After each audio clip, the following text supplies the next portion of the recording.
So today we're going to explore the 37 requisites for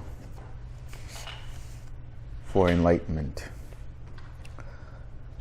So I'm going to be reading from Majjhima Nikaya 77, Maha Sakuladayin Sutta, the greater discourse to Sakuladayin. Thus have I heard, on one occasion, the Blessed One was living at Rajagaha in the bamboo grove, the squirrel sanctuary. Now on that occasion, a number of well-known wanderers were staying at the peacock's sanctuary. So you had the squirrel gang and you had the peacock gang. The wanderers' park. That is Anabhara, Varadhara, and the wanderer Sakuladayin, and as well as other well-known wanderers. Then when it was morning, the Blessed One dressed and taking his bowl and outer robe, went into Rajagaha for alms. Then he thought, it is still too early to wander for alms in Rajagaha. Suppose I went to the wanderer Sakuladayin in the peacock sanctuary, the wanderer's park. Then the Blessed One went to the peacock sanctuary, the wanderer's park. Now on that occasion, the wanderer Sakuladayin was seated with a large assembly of wanderers who were making an uproar, loudly and noisily talking many kinds of pointless talk, such as talk of kings, whether things are so or not so. Not the kind of thing you would hear at Dhamma Sukha. Then the wanderer Sakuladayin saw the Blessed One coming in the distance. Seeing him, he quieted his own assembly thus, Sirs, be quiet. Sirs, make no noise. Here comes the recluse Gautama. This venerable one likes quiet and commends quiet. Perhaps if he finds our assembly a quiet one, he will think to join us. Then the wanderers became silent. The Blessed One went to the wanderer Sakuladayin, who said to him, Let the Blessed One come, Venerable Sir. Welcome to the Blessed One. It is long since the Blessed One found an opportunity to come here. Let the Blessed One be seated. This seat is ready. The Blessed One sat down on the seat made ready, and the wanderer Sakuladayin took a low seat and sat down at one side. When he had done so, the Blessed One asked him, For what discussion are you sitting together here now, Udayin? And what was your discussion that was interrupted? Venerable Sir, let be the discussion for which we are now sitting together here. The Blessed One can well hear about it later. In recent days, Venerable Sir, when recluses and Brahmins of various sects have been gathering together and sitting together in the debating hall, the topic has arisen. It is a gain for the people of Anga and Magadha. It is a great gain for the people of Anga and Magadha that these recluses and Brahmins, heads of orders, heads of groups, teachers of groups, well-known and famous founders of sects, regarded by many as saints, have come to spend the rains at Rajagaha, the rains retreat. There is this Purana Kassapa, the head of an order, the head of a group, the teacher of a group, the well-known and famous founder of a sect regarded by many as a saint. He has come to spend the rains at Rajagaha. There is also this Makali Gosala, this Ajita Kesakambala, this Pakura Kachayana, this Sanjaya Belatiputta, this Niganta Nataputta, the head of an order, the head of a group, the teacher of a group, the well-known and famous founder of a sect regarded by many as a saint. He too has come to spend the rains at Rajagaha. So these are the prominent teachers at the time of the Buddha, the prominent founders of certain kinds of schools of thought.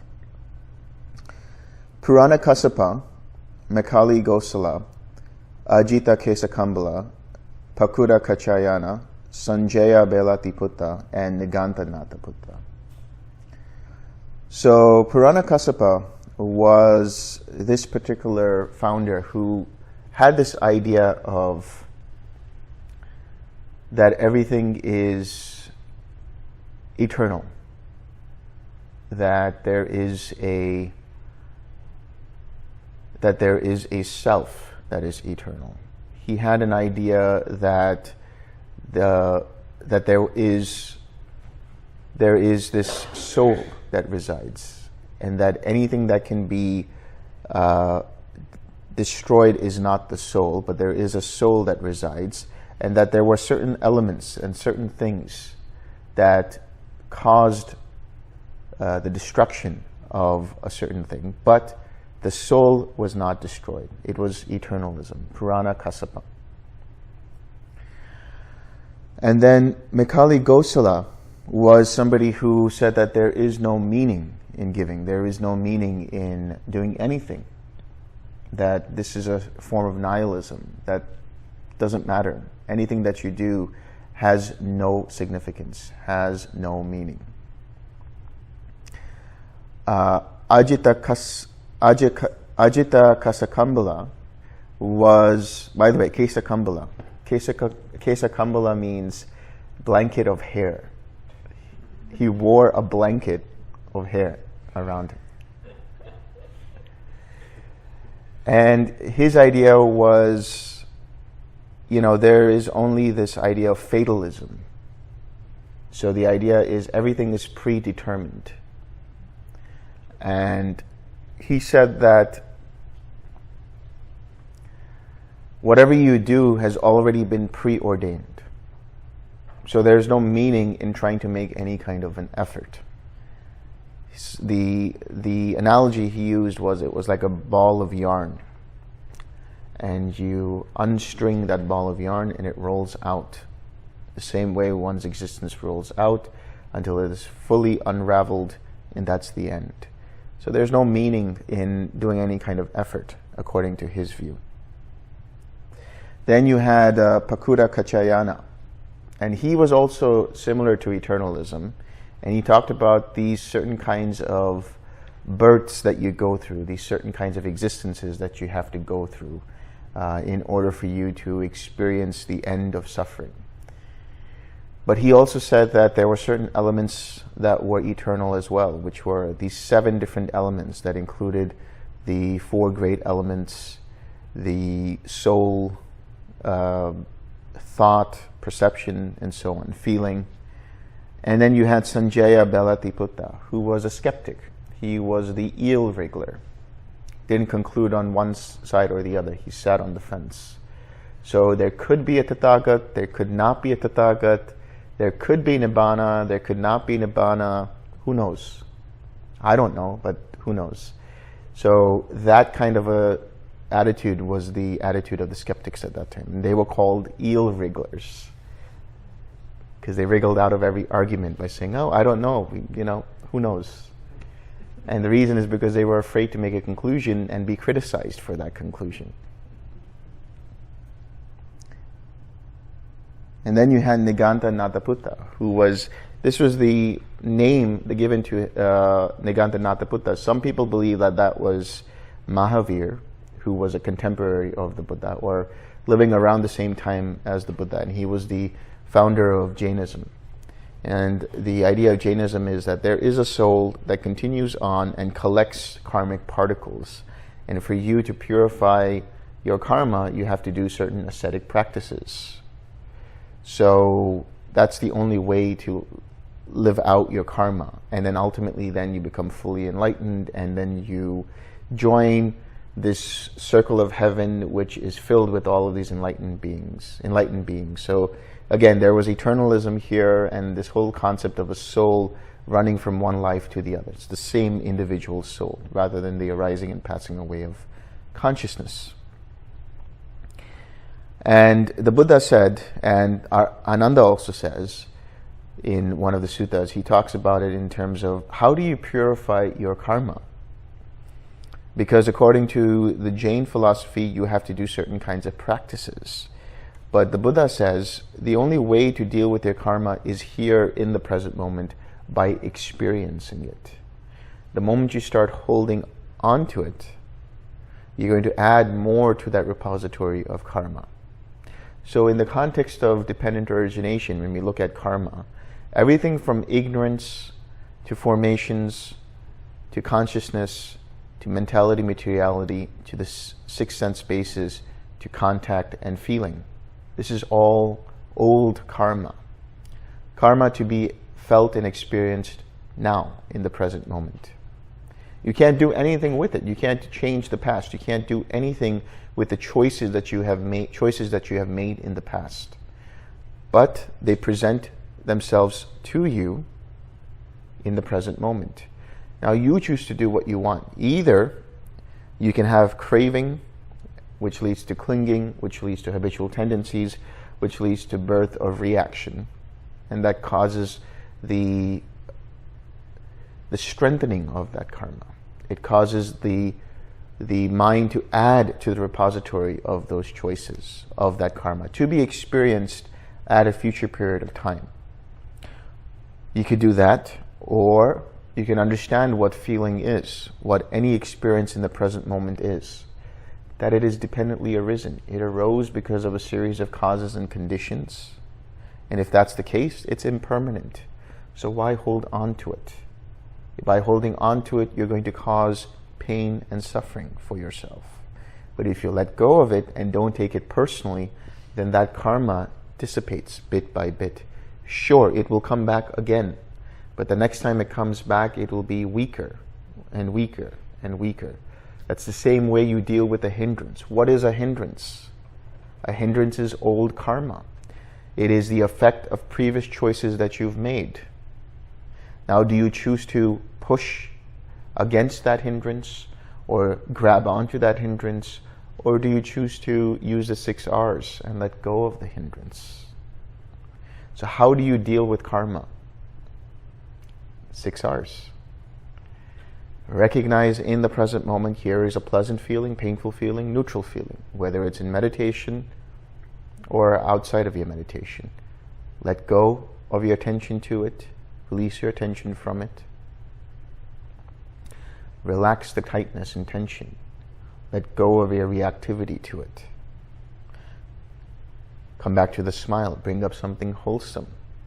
Return to something wholesome. Stay with that. And then respond. When you have a mind that is relaxed, using the 6 R's, in that moment your mind is pure. Your mind is free of any kind of hindrance, free of any kind of defilement, just for that split second. And because of that, you utilize the Eightfold Path, the Fourth Noble Truth, which leads to the cessation of that karma, hence leading to the cessation of that hindrance. Now that hindrance might come up again, but this time it won't be as strong as it was before. It will be weaker. And so what do you do there? 6 R again. Come back, and the hindrance might come again a 3rd time, a 4th time, a 5th time, a 10th time. But each time it comes back, it is weaker and weaker and weaker. And eventually it fades away completely. But if at any point you see that and take it personally and try to react to it, you're going to just add strength to it.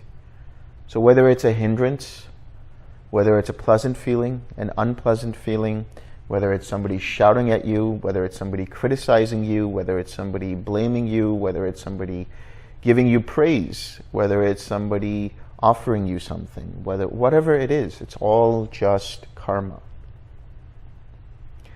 And it's impersonal.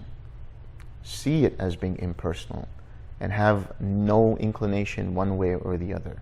Allow the karma to unfold and you'll have peace of mind. Your mind will be free of any kind of suffering because your mind will have total equanimity. Your mind will see things as they are. Seeing things as they are, your mind becomes disenchanted. Being disenchanted, your mind becomes dispassionate. Having dispassion, your mind becomes liberated, experiences cessation, develops insight, gains clarity, and bit by bit grinds away at the fetters until they completely drop.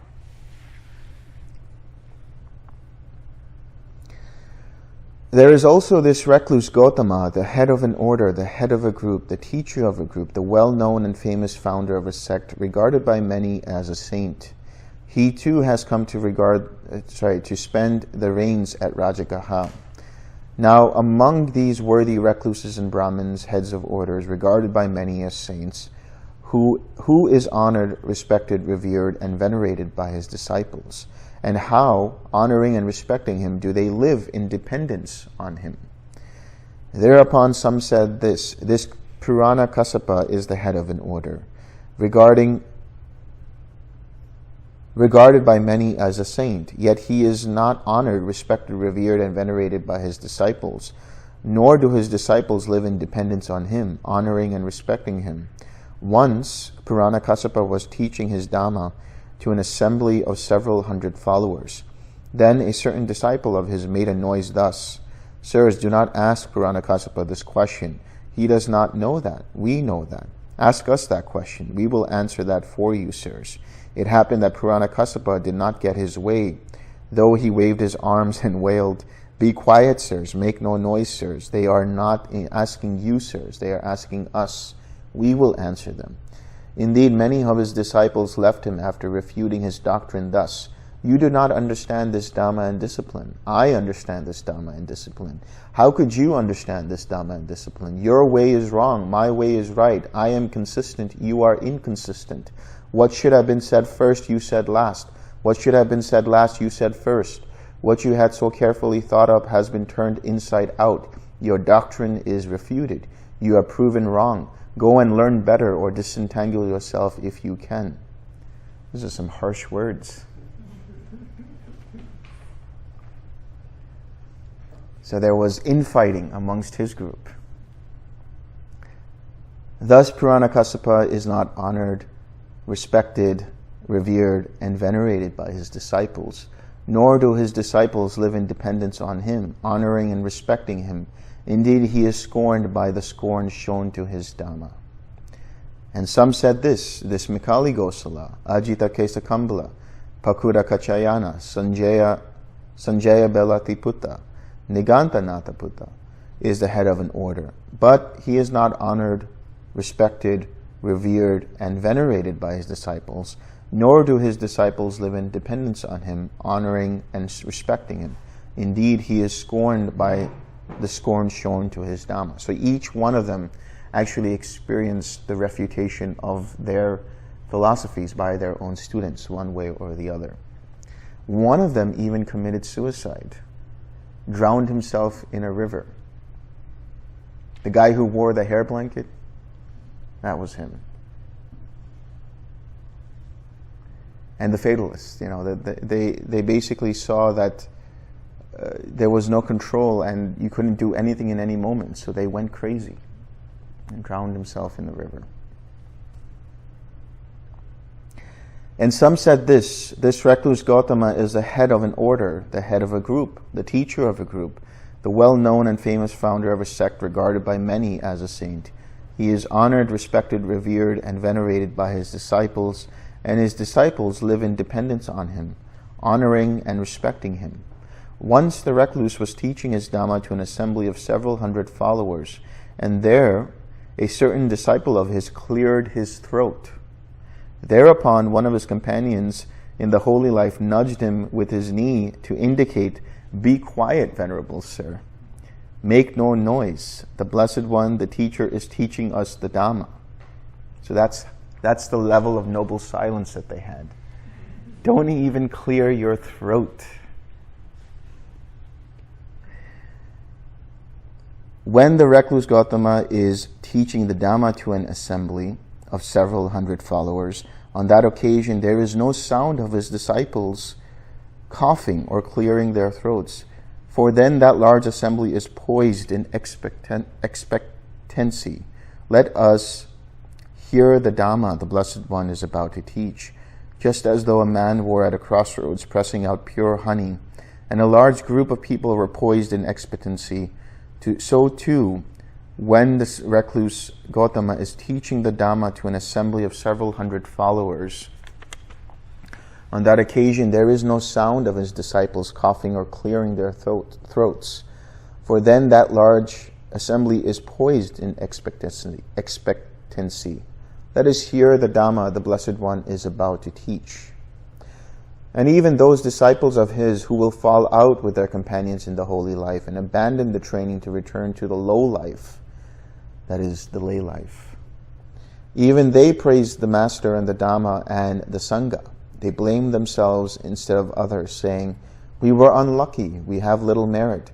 For though we went forth into homelessness in such a well-proclaimed Dhamma, we were unable to live the perfect and pure holy life for the rest of our lives." Having become monastery attendants or lay followers, they undertake and observe the 5 precepts. Thus the recluse Gautama is honored, respected, revered, and venerated by his disciples, and his disciples live in dependence on him, honoring and respecting him. So the Buddha hears all of this, and then he says, "But Udayin, how many qualities do you see in me because of which my disciples honor, respect, revere, and venerate me, and live in dependence on me, honoring and respecting me?" Venerable Sir, I see 5 qualities in the Blessed One because of which his disciples honor, respect, revere, and venerate him, and live in dependence on him, honoring and respecting him. What are the 5? First, Venerable Sir, the Blessed One eats little and commends eating little. This I see the first quality of the Blessed One, because of which his disciples honor, respect, revere, and venerate him, and live in dependence on him, honoring and respecting him. Again, Venerable Sir, the Blessed One is content with any kind of robe, and commends contentment with any kind of robe. This I see as the second quality of the Blessed One. Again, Venerable Sir, the Blessed One is content with any kind of alms food, and commends contentment with any kind of alms food. This I see as the third quality of the Blessed One. Again, Venerable Sir, the Blessed One is content with any kind of resting place, and commends contentment with any kind of resting place. This I see as a fourth quality of the Blessed One. Again, Venerable Sir, the Blessed One is secluded, and commends seclusion. This I see as the fifth quality of the Blessed One. Venerable Sir, these are the 5 qualities I see in the Blessed One because of which his disciples honor, respect, revere, and venerate him, and live in dependence on him, honoring and respecting him. So this is what Udayin says is the 5 qualities that the Buddha had or has, which is worthy of respect. He eats little and commends eating little.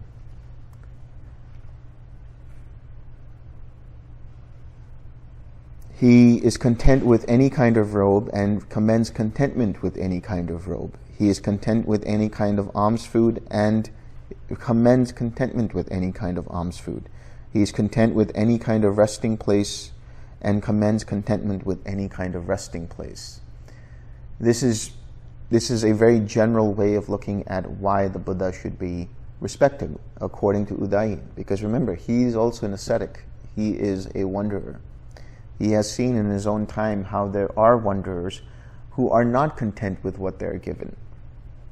So very generally he's saying that the Buddha does the basics, the very basic foundation of being content with whatever he is given, being moderate in his consumption, being content with whatever food he's given, robes he's given, and having seclusion and commending seclusion. That's the 5th.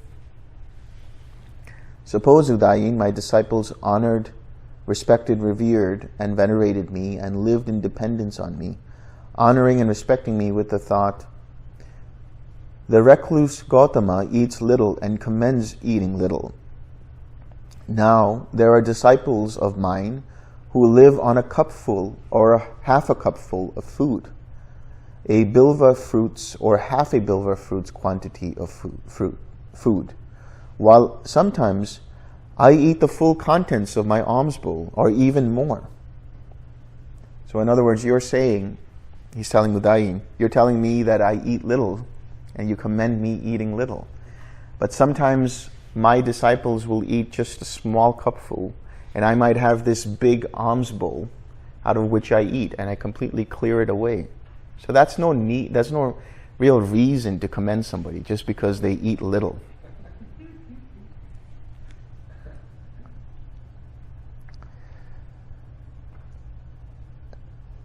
And so, if I were to do this, if my disciples honor me with the thought, the recluse Gautama eats little and commends eating little, then those disciples of mine who live on a cupful of food, or who live on half a cupful of food, should not honor, respect, revere, and venerate me for this quality, nor should they live in dependence on me, honoring and respecting me. So it has nothing to do with the quantity of food that you eat. Suppose, Udayin, my disciples honored, respected, revered, and venerated me, and lived in dependence on me, honoring and respecting me with the thought, the recluse Gautama is content with any kind of robe and commends contentment with any kind of robe.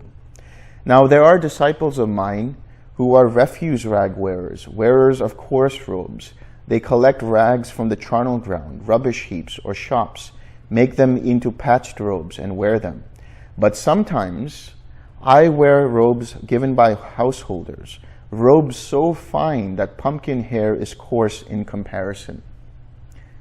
So if my disciples honored me with the thought, the recluse Gautama is content with any kind of robe and commends contentment with any kind of robe, then those disciples of mine who are refuse rag wearers, wearers of coarse robes, should not honor, respect, revere, and venerate me for this quality, nor should they live in dependence on me, honoring and respecting me.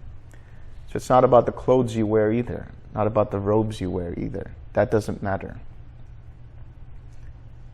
Suppose, Udayin, my disciples honored, respected, revered, and venerated me, and lived in dependence on me, honoring and respecting me with the thought, the recluse Gautama is content with any kind of alms food, and commends contentment with any kind of alms food.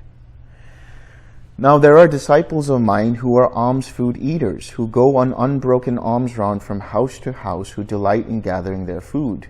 When they have entered among the houses, they will not consent even when invited to sit down. So in other words, these are monks or bhikkhus and bhikkhunis who will just go out from house to house and collect food in the bowl.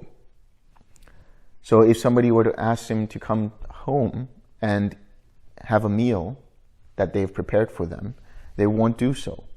But sometimes I eat on invitation meals of choice rice and many sauces and curries. So if my disciples honored me with the thought, the recluse Gautama is content with any kind of alms food and commends contentment with any kind of alms food, then those disciples of mine who are alms food eaters should not honor, respect, revere, and venerate me for this quality, nor should they live in dependence on me, honoring and respecting me.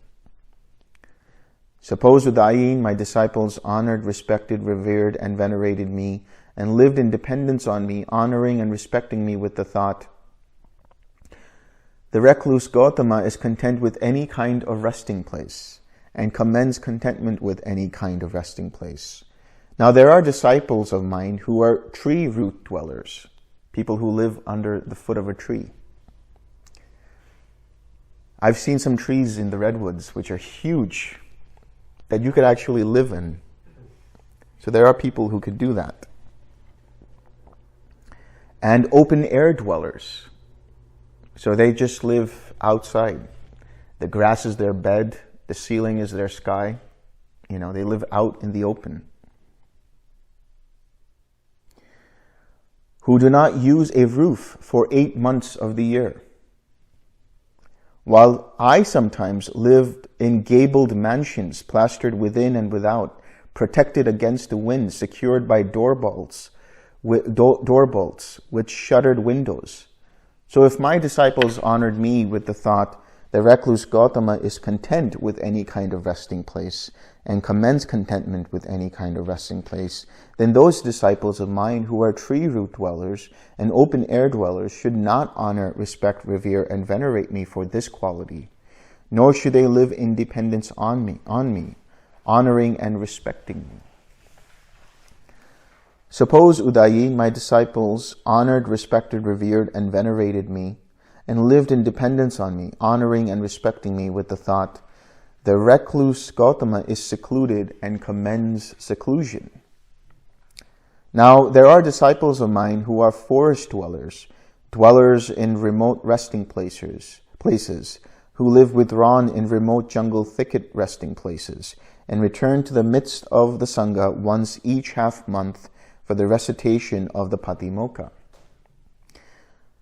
But sometimes I live surrounded by bhikkhus and bhikkhunis, by men and women lay followers, by kings and kings' ministers, by other sectarians and their disciples.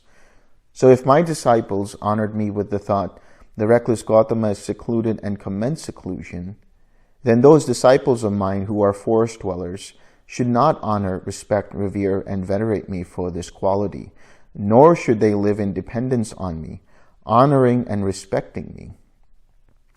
Thus, Udayin, it is not because of these 5 qualities that my disciples honor, respect, revere, and venerate me, and live in dependence on me, honoring and respecting me.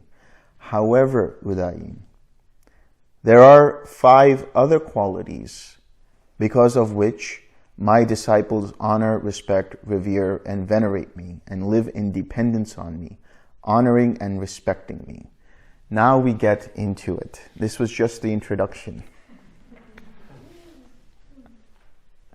So what are these 5?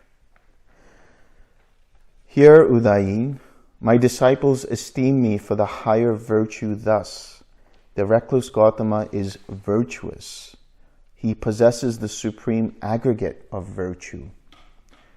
This is the first quality because of which my disciples honor, respect, revere, and venerate me, and live in dependence on me, honoring and respecting me. The higher virtue. This is sila. Keeping the precepts. Keeping the patimokkha, keeping the vinaya.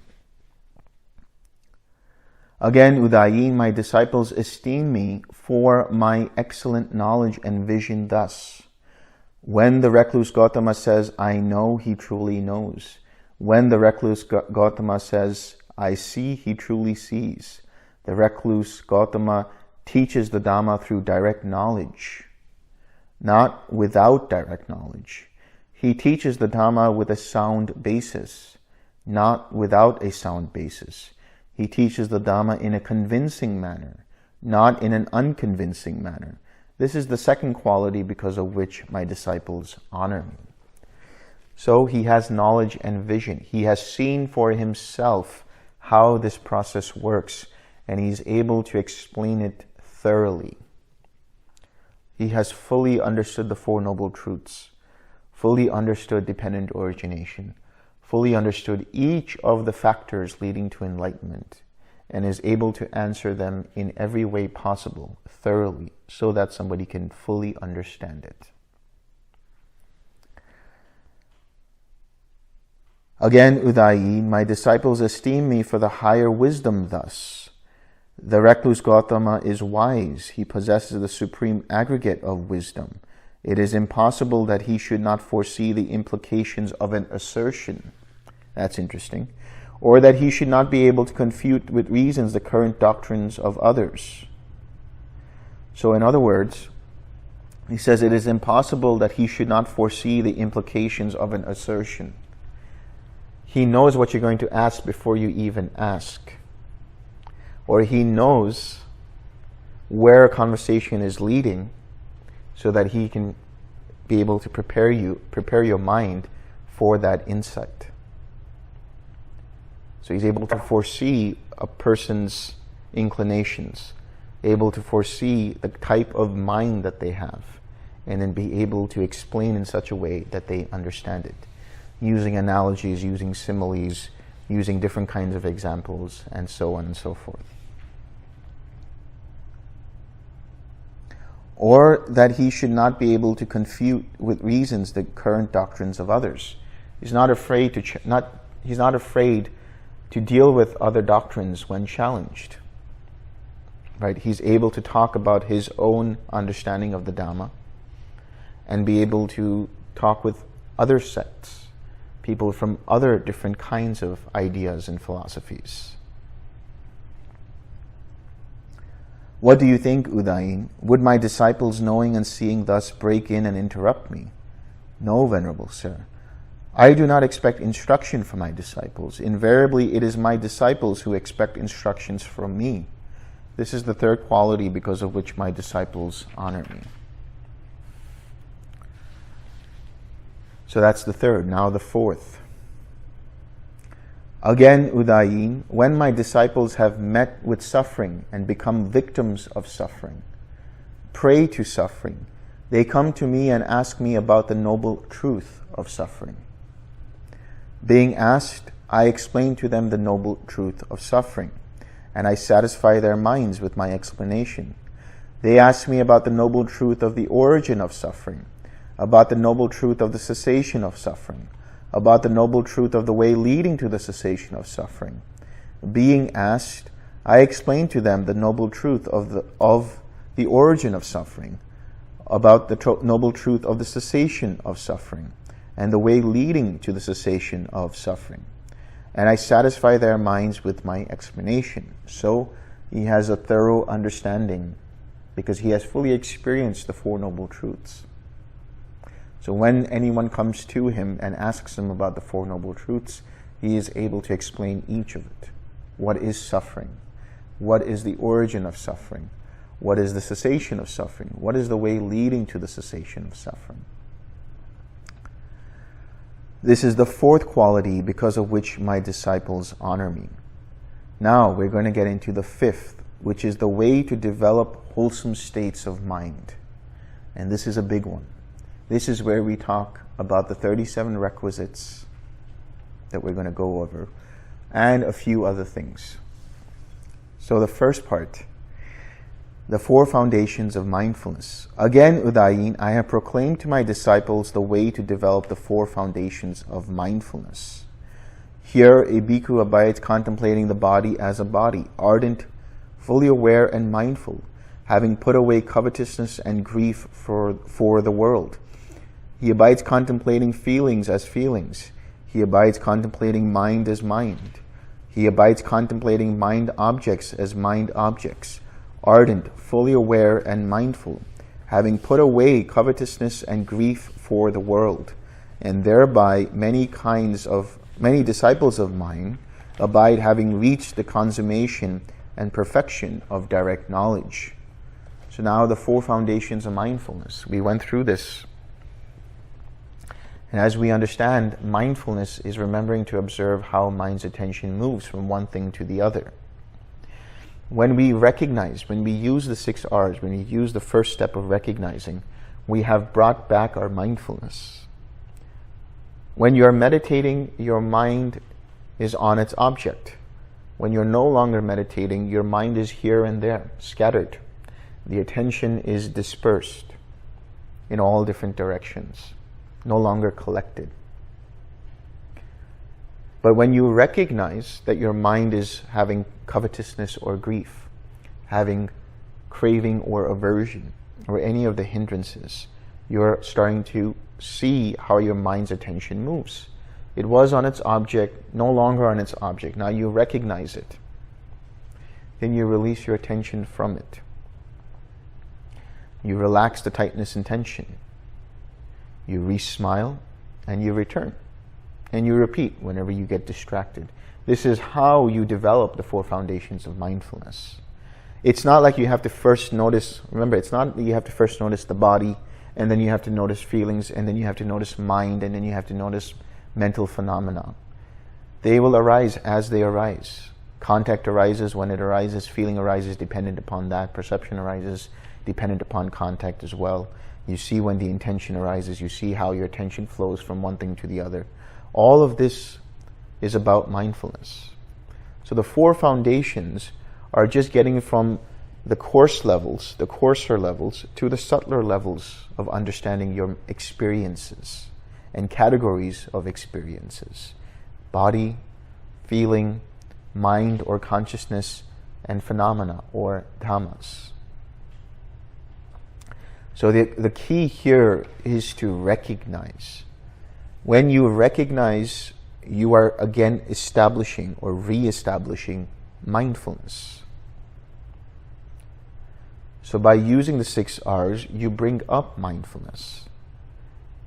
Now, whether you are aware that your mind is now thinking about contact with the body, or looking at what is happening in terms of feeling. There is a pleasant feeling, a painful feeling, neutral feeling. Or thinking about the mind is distracted or undistracted, collected or uncollected, liberated or unliberated, exalted or unexalted, surpassed or unsurpassed, contracted or distracted. Meaning you're recognizing, oh, there is present sensual craving, and you let go of that. You don't need to note for yourself that it's sensual craving, but by just recognizing your mind went from being undistracted and collected to becoming distracted and uncollected. Recognizing your mind went from being in jhana, exalted, to being out of jhana and being distracted and unexalted. Recognizing your mind went from being in a formless state or being surpassed to being unsurpassed and no longer in that formless state. This is how you develop mindfulness. Recognizing there is present these 5 hindrances, mental phenomena. Recognizing that there are present these enlightenment factors. When you're in the quiet mind, you recognize you need more of this enlightenment factor or that enlightenment factor. This is how you utilize the 4 foundations of mindfulness. And the equipment for that is the 6 R's. Recognize, release, relax, re-smile, return, and then repeat whenever necessary. So that's the 4 foundations of mindfulness. Now we talk about the 4 right efforts. Again, Udayin, I have proclaimed to my disciples the way to develop the 4 kinds of right effort. Here, a bhikkhu awakens enthusiasm for the non-arising of unarisen evil wholesome states. Evil unwholesome states.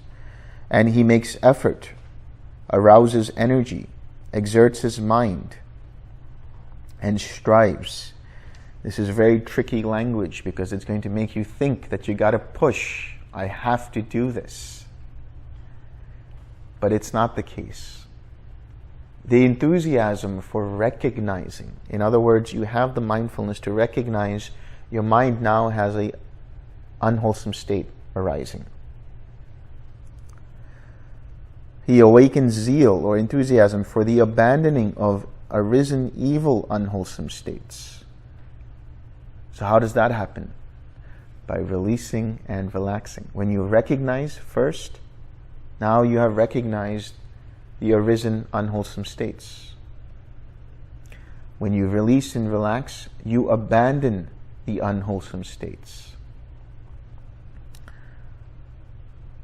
He awakens zeal for the arising of unarisen wholesome states.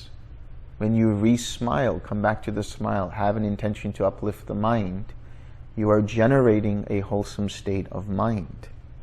He awakens zeal for the continuance, non-disappearance, strengthening, increase, and fulfillment by development of arisen wholesome states. And so that is through returning back to your object of meditation. And then repeating whenever you get distracted again. So when you do the 6 R's, you are actually fulfilling right effort, which means you're fulfilling the 4 right efforts. Recognizing, that's the first one. So you recognize that there is an unarisen, unwholesome state. Releasing and relaxing, which is abandoning the tightness and tension, abandoning the craving, abandoning the attention to the aversion, abandoning the attention to any of the hindrances. Letting go, abandoning the unwholesome states. Re-smiling, uplifting the mind again, coming back to a wholesome state of mind, and returning back to your object, keeping the mind collected, maintaining that wholesome state of mind. And thereby many disciples of mine abide, having reached the consummation and perfection of direct knowledge. Again, Udayin, I have proclaimed to my disciples the way to develop the 4 bases for spiritual power. This is very interesting. Here, a bhikkhu develops the basis for spiritual power, consisting in collectedness due to enthusiasm, in collectedness due to energy, in collectedness due to purity of mind, and in collectedness due to investigation. These are the 4 bases for psychic faculties. But you also need them for awakening. So when we talk about psychic faculties, when we talk about spiritual powers, there are different kinds of higher powers, right? There are different kinds of ways of developing psychic faculties that include reading people's minds, having manipulation of matter, telekinesis, telepathy, all of these different things. These are all psychic faculties. But there is one psychic faculty that you should always look for, always aim for. And that is the destruction of the taints. So these 4 bases for spiritual power can allow you to develop psychic faculties, but more importantly, or most importantly, enable you to destroy the taints. And how is that the case? Collectedness due to enthusiasm. What is enthusiasm? The desire for nibbana. The inclination for nibbana, wholesome inclination. This is chanda, a wholesome desire. But once you set the intention, you incline the mind in that way, let the mind incline in that way. In other words, don't get obsessed by the intention. Don't get obsessed by, I have to reach Nibbana. Tomorrow is the end of the retreat. I have to achieve Nibbana. Don't get obsessed by that. There used to be this, well, when I was very young, I remember watching on these as seen on TV things. And there was this guy who used to sell on the TV these rotisseries. What do you call this? Yeah, like kind of like George Foreman, kind of like that. But it was like, it was like this oven. And what he'd say is, you set it and you forget it. So you set your direction, you set your intention, and you forget about it. Let everything flow. Right? Collectedness due to energy. What is the energy here we're talking about? This is in reference to the effort that you put in. But that effort is not trying hard. It's not pushing yourself.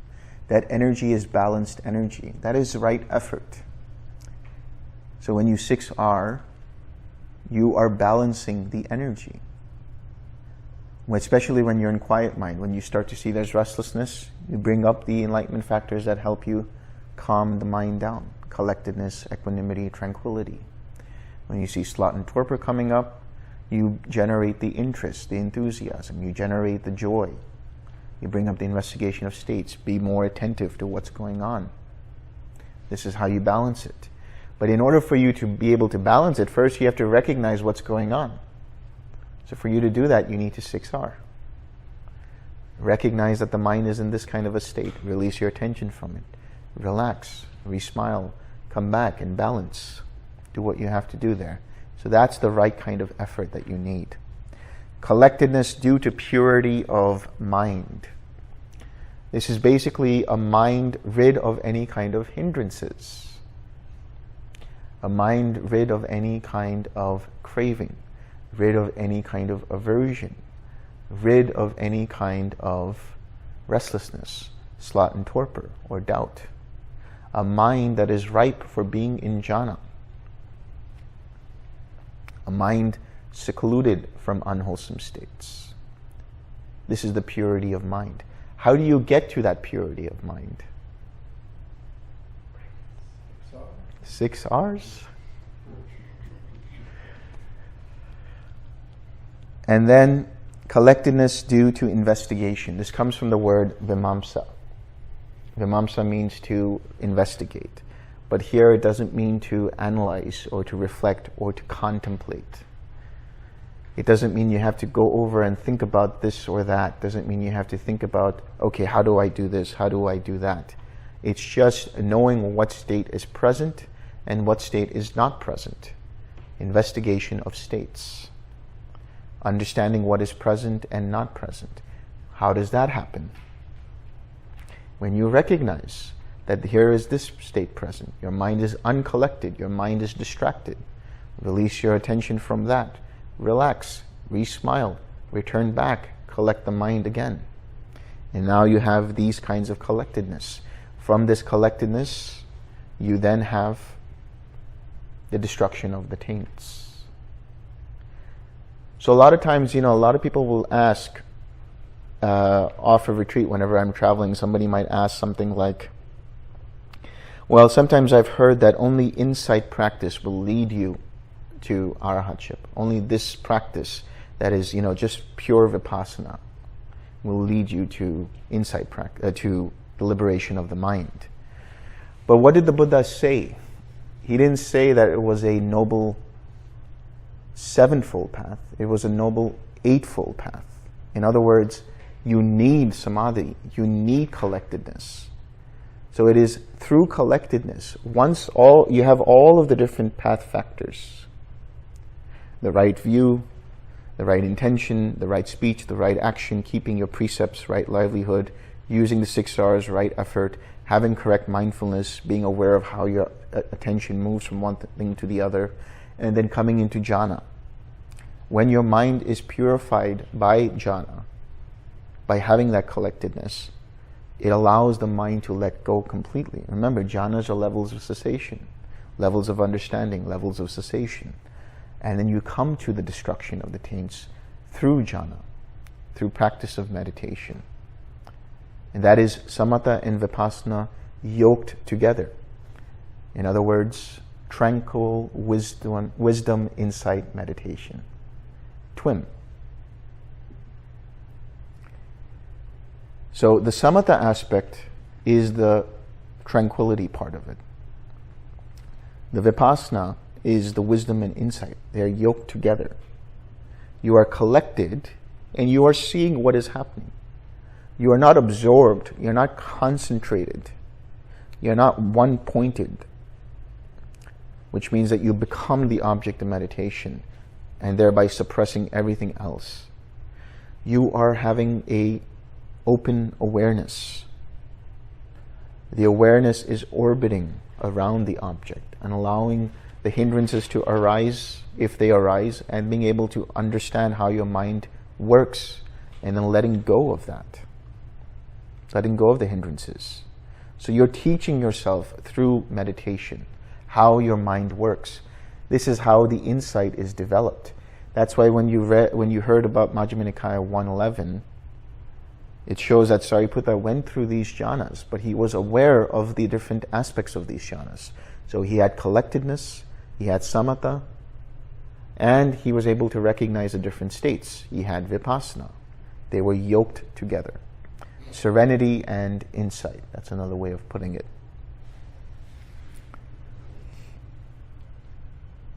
So these 4 bases for spiritual power, they arise whenever you make the mind collected by having the right amount of energy, balancing the right energy into the right energy using the 6 R's.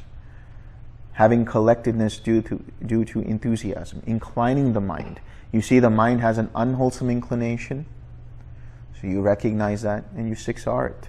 You use the 6 R's to bring back your compass towards a wholesome inclination of mind. Having the chanda towards nibbana. You set it and you forget it.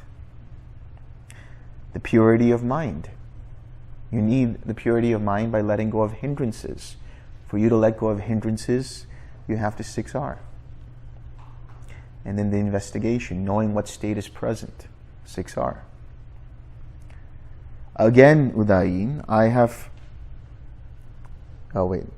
and thereby many disciples of mine abide, having reached the consummation and perfection of direct knowledge.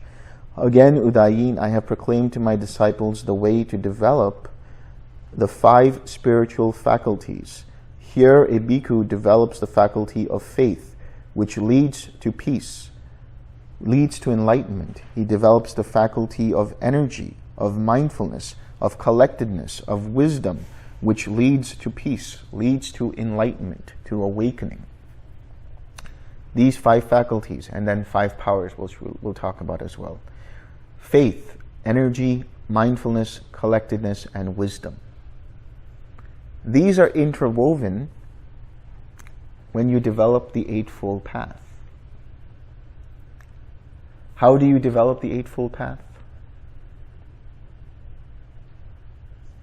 6 R's. Why? Because you use right effort. You use the 6 R's to go from wrong view to right view. You understand what is wrong view and right view. And thereby now you have faith. When they talk about faith here, they're not talking about like having some kind of a, spiritual faith, although that can be part of it. It's about knowing what is wholesome and unwholesome. The opposite of faith is doubt. So that is having a mind without any kind of perplexity about what is the path and what is not the path, about what is right view and what is wrong view, about what is wholesome and unwholesome. So when you develop right view using the 6 R's, you naturally gain faith. But that faith is not based on some kind of blind faith. It's an experiential confidence. You realize, oh, this process actually works. If I keep my precepts, my mind becomes pure. My mind becomes more collected. If I break a precept, if I become upset, my mind becomes agitated. You're teaching yourself. You're seeing for yourself how this process works. And thereby you experience, or you have the experiential confidence. This is the first part, the faith. So you're developing what? The faculty of faith. There's faculties and there's powers. What are faculties? Faculties are which allow the powers, the energy to flow. In other words, you are exercising the muscle of faith. Then with energy, what is energy? Again, having the balanced energy, using right effort. That right effort happens through the 6 R's. When you recognize that your mind is out of balance in terms of its energy, you let go of your attention to it and use the rest of the 6 R's and rebalance the energy. So it is interwoven in this path. So with regards to faith or experiential confidence, it's developed when you have this mundane right view, the ability to see what is wholesome and unwholesome. Then when you have the right effort, you are developing the energy. Of course, this is propagated by right intention. And then mindfulness, the faculty of mindfulness. Now you are exercising the muscle of mindfulness. So we talked about mindfulness as being able to recognize how your mind's attention moves from one thing to the other.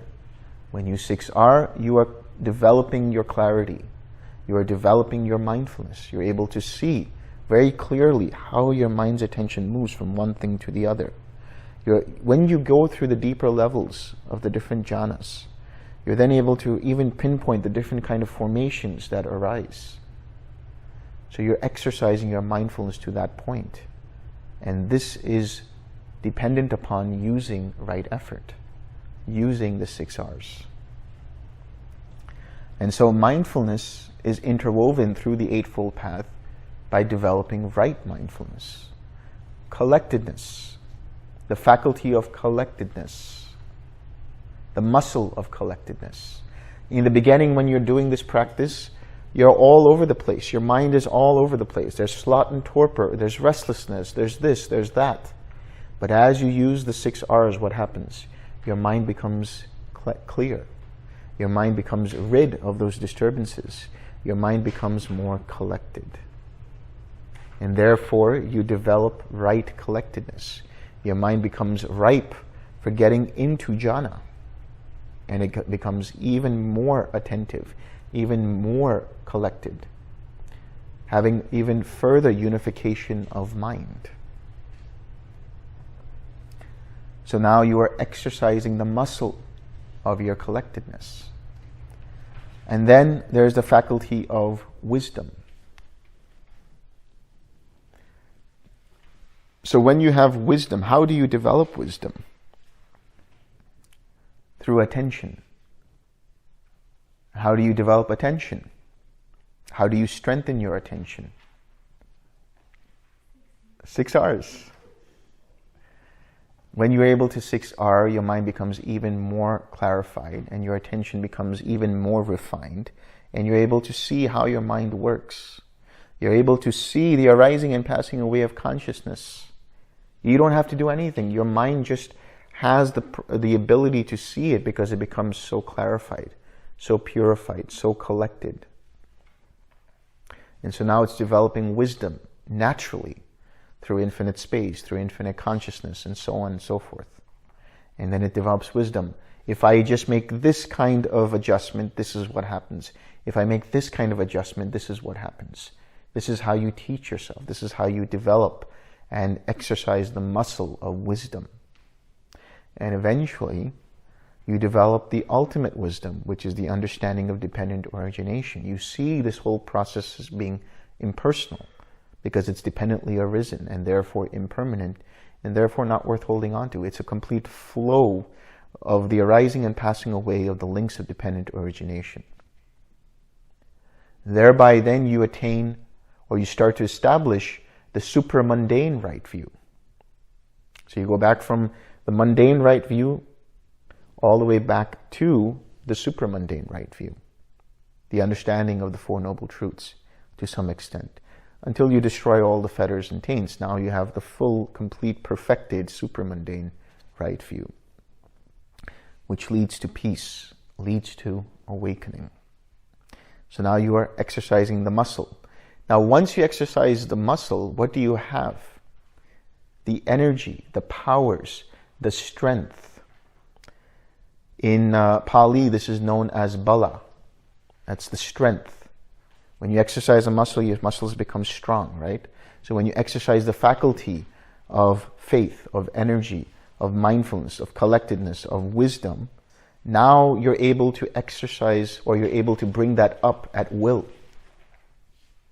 The more you're able to exercise, first you couldn't lift, a 5-pound dumbbell.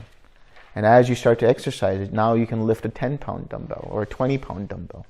First, you couldn't develop the faith. You didn't know what was right or wrong. You didn't know what was wholesome and unwholesome. Now your mind immediately recognizes, oh wait, that is going to break a precept. I better not do that. That's the power. That's the strength. That's the energy. First, you weren't able to develop the correct form of energy. Now you're able to recognize, oh, my energy is out of balance. I have sloth and torpor, or I have restlessness. And you're able to 6R and use that. So it becomes to such a point now you're able to automatically 6R, and you see this for yourself when you get into the deeper levels of quiet mind. Mind automatically relaxes. Mindfulness. First you had to make an effort to recognize, oh, my mind is no longer collected.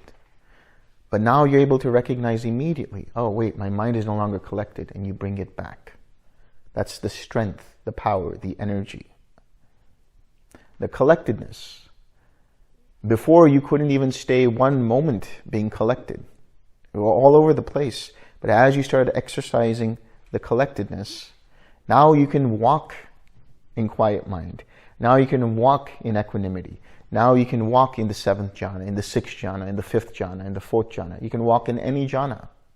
And as you continue to develop that, your collectedness becomes even more clear, more balanced. Wisdom. First you had to make the effort. You had to develop the faculty to be able to understand how this process works. And then eventually you see everything as being dependently arisen. You don't have to make the effort.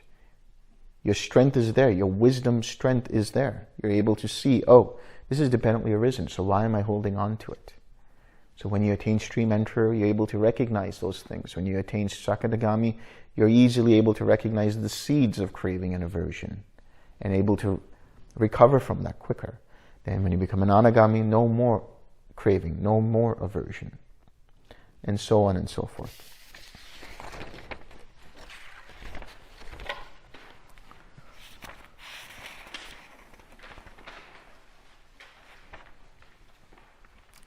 And thereby many disciples of mine abide, having reached the consummation and perfection of direct knowledge. Again, Udayin, I have proclaimed to my disciples the way to develop the 7 enlightenment factors. Here, a bhikkhu develops the mindfulness enlightenment factor, which is supported by seclusion, dispassion, and cessation, and results in relinquishment.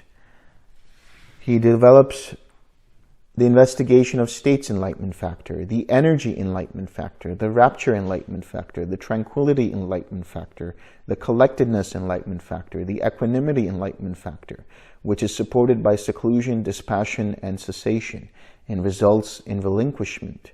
And thereby many disciples of mine abide, having reached the consummation and perfection of direct knowledge. So let me test you guys, because I've talked about this a couple of times, of how the 6 R's activate the 7 enlightenment factors. How do you develop and activate the enlightenment factor of mindfulness? Recognize. What about the investigation of states? Also recognize. Why? Because when you recognize, you become mindful that your mind was in this state. And then you investigate, meaning you become aware. Just as there is feeling in terms of having an experience, and tied to it is a perception, the labeling and recognition of that experience, there is mindfulness and tied to that investigation of states. In other words, knowing your mind is no longer collected. Your mind is no longer in a jhana. Your mind is now distracted. That's it. So you have no doubt about what is wholesome and unwholesome. You recognize your mind is no longer wholesome. Your mind is in an unwholesome state. How do you develop the energy factor?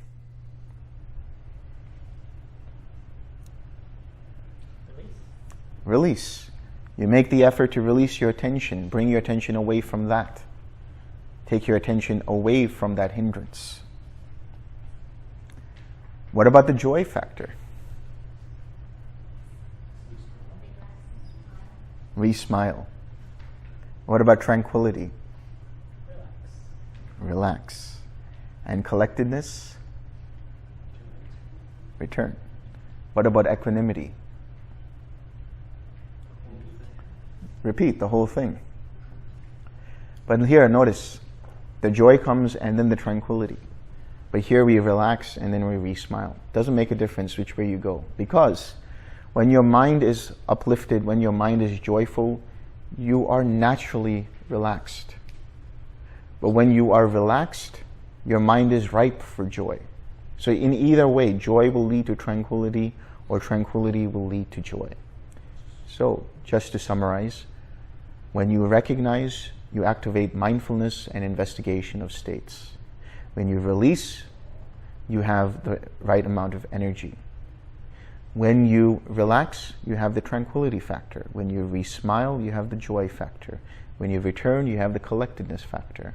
And when you repeat that whole process, you have equanimity. Why? Because you are not reacting to that hindrance by pushing or pulling it. You are seeing it as it actually is, and thereby just utilizing right effort to let go of it and come back to a more harmonious state of mind.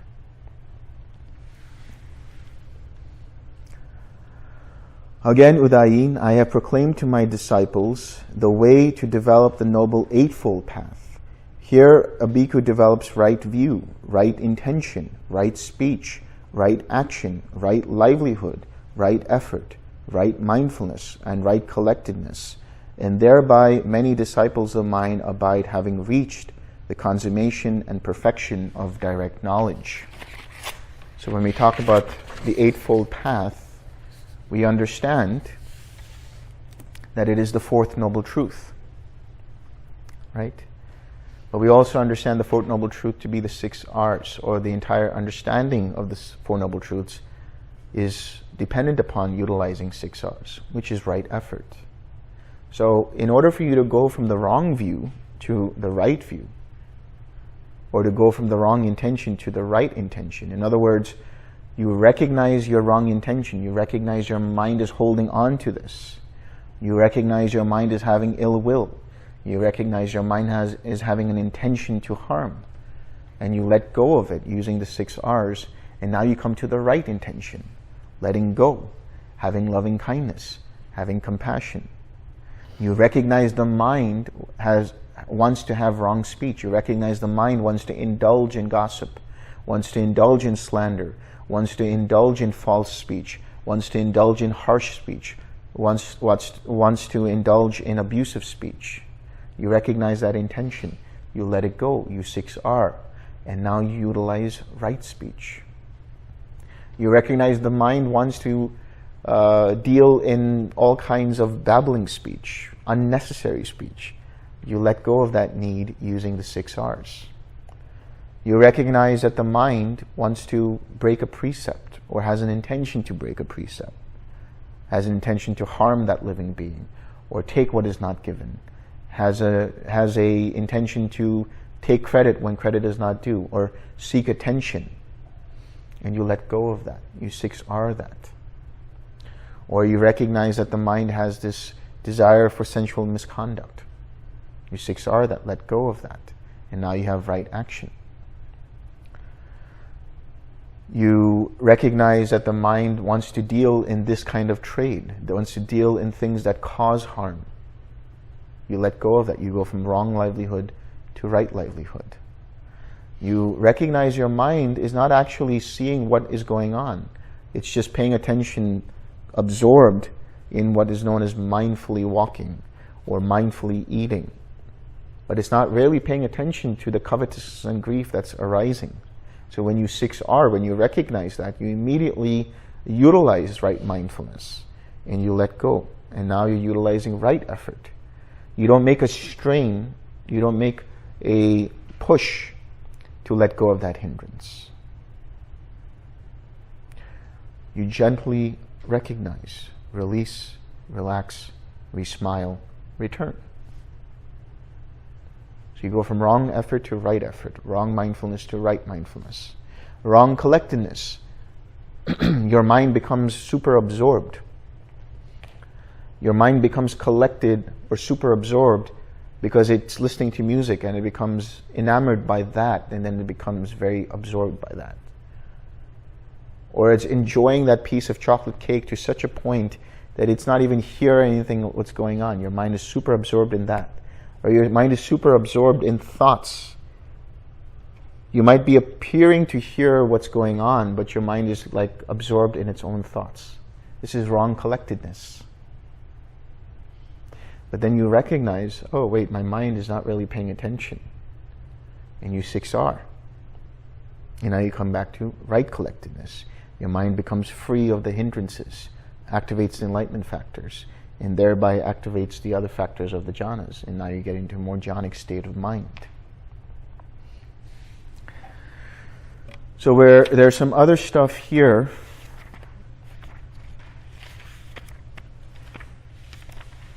that we can go through, which doesn't have anything to do with the 37 requisites, but it talks about things like the 8 different kinds of liberations, the 8 bases for transcendence, the kasinas, the jhanas, the psychic powers, insight knowledges, recollecting past lives. Are you guys interested in any of this stuff?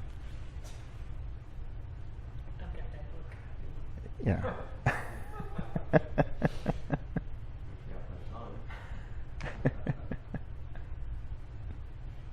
How about we just have some question and answer for this section, then if you have time you can do it. Sure, or I'll just go through the more relevant part, which is just the destruction of the taints.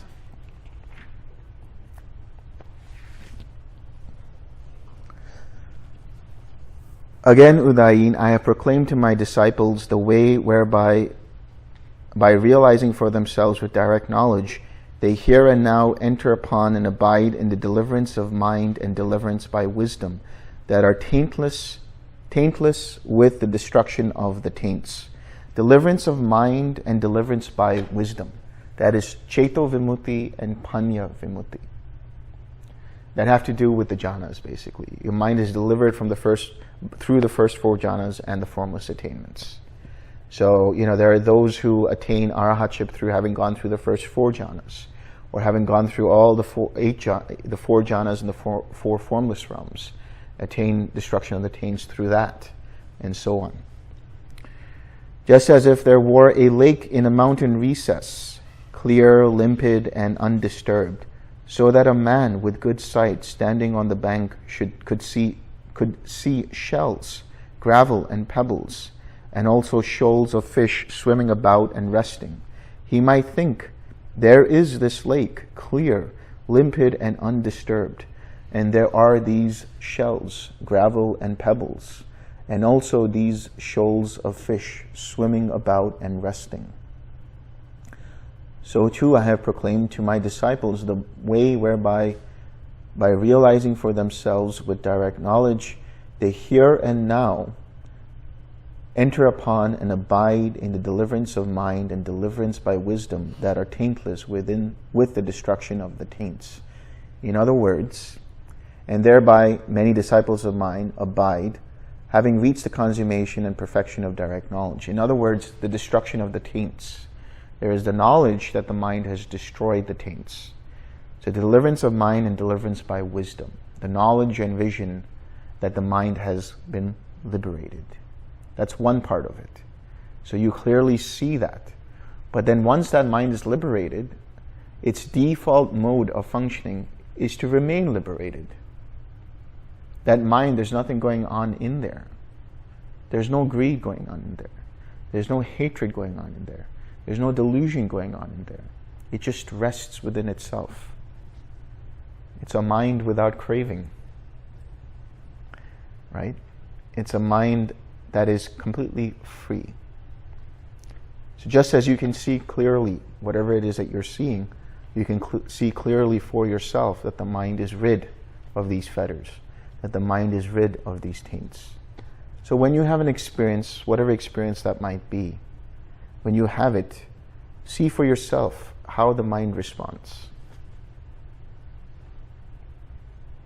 I wouldn't say to see for the next 1 week, or the next 1 month, or the next 3 months, or the next 6 months.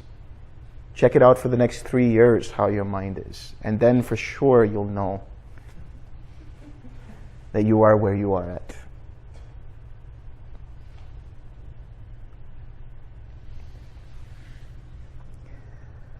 This Udayin is the 5th quality because of which my disciples honor, respect, revere, and venerate me, and live in dependence on me, honoring and respecting me.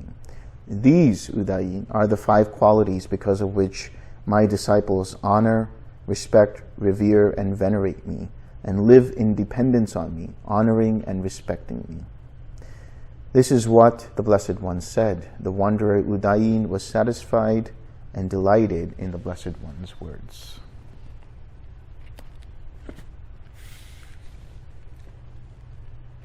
Can you go over the levels of enlightenment? Yeah.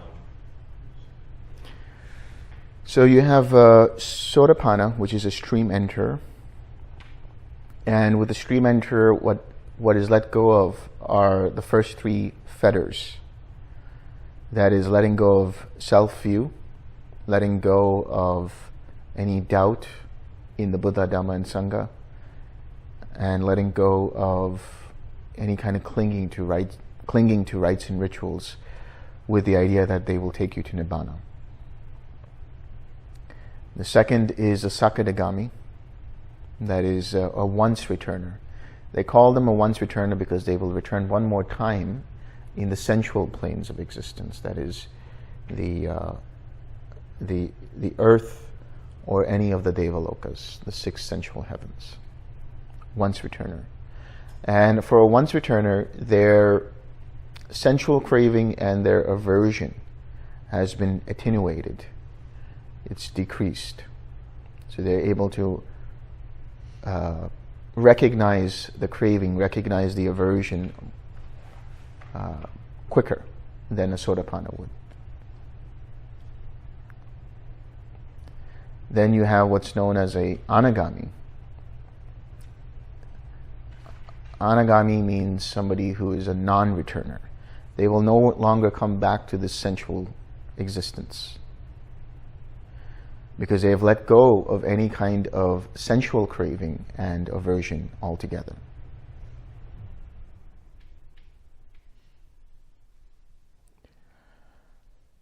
And then there's the Arhat, who has let go of the 5 higher fetters, which is restlessness, conceit, craving for form existences, craving for formless existences, and ignorance.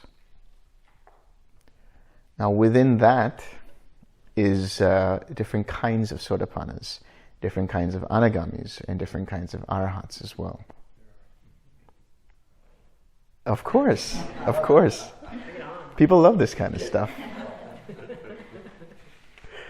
There are these 3 types of sotapannas. What are those 3? There is the stream enterer who has up to 7 lifetimes before they become fully awakened.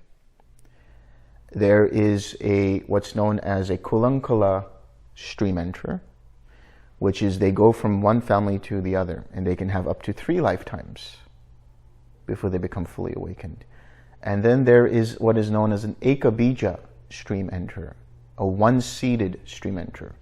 This is a super sotapanna, somebody who comes back only one more lifetime, and they'll come back into a human lifetime and attain full awakening from there. So then the question is, what is the difference between a one-seeded sotapanna and a sakadagami? The key difference is with a one-seeded sotapanna, they always come back to a human existence. But a sakadagami can come back to a human existence or any of the sensual heavenly existences. And a sakadagami has clearer mindfulness. So they're actually able to recognize they have less of the craving, sensual craving, and less of the aversion. And then we have 5 types of anagamis. There are these 5 types of anagamis. There is one who is an anagami before they die, and then they attain full awakening right before they die. There is an anagami who becomes an anagami, and then in the process of entering into the pure abodes, they attain arahatship, and then as soon as they land into the pure abodes, they're extinguished. Then there's a 3rd type which goes into the pure abodes, and then they are an anagami for some time, and then they become an arhat after a short period of time, because the fuel of existence dissipates, the fuel of identity dissipates, and then they become an arhat. Then there's the anagami who goes into the pure abodes and has to stay there for a little longer because the fuel is still there for a little longer. And then they attain arahatship. And then finally, they go through the 5 pure abodes, and then finally they attain arahatship. So while they're in the pure abodes, they have to go through the 5, the Sudhavasa, as Bhante Satchidananda was talking about. And then there are 6 types of arahats. There are those arahats, and there's so many variations of that, because there's arahats who have the 6 higher powers and the 4 analytical knowledges. There are the arahats who have the analytical knowledges and the 3-fold knowledges. There are the arahats who have the analytical knowledges and don't have the 3-fold knowledge. There are those who have the 3-fold knowledge but don't have the analytical knowledges. There are those who have only the analytical knowledges, and then there are those who have nothing. Just the destruction of the taints. And there was a variation of all of those. Right, exactly. Time, right? Yeah. There were some people who just had superpowers, and some were just like, yeah, I made it. Yeah. There's a sutta where they ask him, like, can you walk through walls? Can you walk on water? Can you dig through the earth like water? Can you touch the sun and the moon? Can you do this? Can you read people's minds? Can you see into past lives? Can you see into the arising and passing away of beings? He says, no, I can't do any of that. But I have the destruction of the taints. So, That's more than enough. Okay. Let's share some merit. May suffering ones be suffering free. May the fear struck fearless be. May the grieving shed all grief, and may all beings find relief. May all beings share this merit that we have thus acquired for the acquisition of all kinds of happiness. May beings inhabiting space and earth, devas and nagas of mighty power, share this merit of ours. May they long protect the Buddha's dispensation. Sadhu, sadhu, sadhu.